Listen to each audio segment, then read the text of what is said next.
প্রয়াত মাধব সাহার স্মরণ সভা অনুষ্ঠিত। চারবারের বিধায়কের অবদান স্মরণ, দলের প্রতি প্রয়াতের একনিষ্ঠতার উদাহরণ উত্থাপন।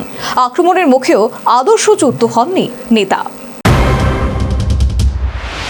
গত 22 ফেব্রুয়ারি প্রয়াত হয়েছেন সিপিএম নেতা মাধব সাহা। তার স্মরণে উদয়পুর রাজস্বী কলাক্ষেত্রে অনুষ্ঠিত হয় এক আবেগঘন স্মরণ সভা।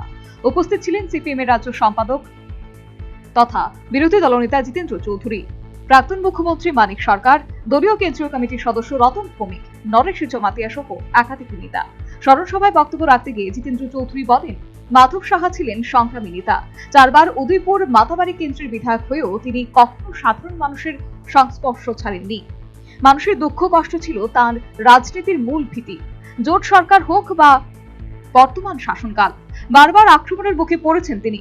বাড়ি ঘরে হামলা হয়েছে, তবু আদর্শ থেকে এক চুলো সরে যাননি। এই দৃঢ়তা কর্মীদের জন্য অনুপ্রেরণা। এবং কিভাবে মাধব সাহা হয়ে উঠেছেন হয়তোবা সবটা অনেকে জানেন না, আমি সবটা জানতাম না। এখানে শোক প্রস্তাবে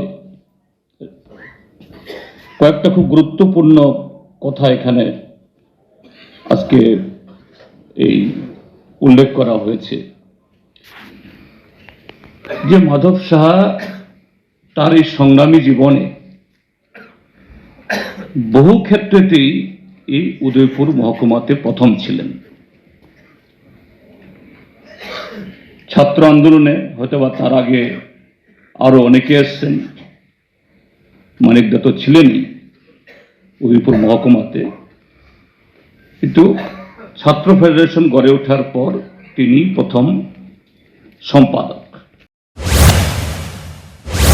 জিতেন্দ্র চৌধুরীর দাবি, দক্ষিণ ও গোমতী জেলার দলকে সংগঠিত করতে তার অবদান অবিস্মরণীয়।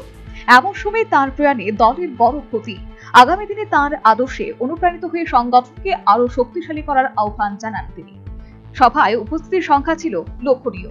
স্মরণ সভায় সিপিএম কে শক্তিশালী করার আহ্বান জানান নেতৃত্ববৃন্দ। Bureau report, news vanguard.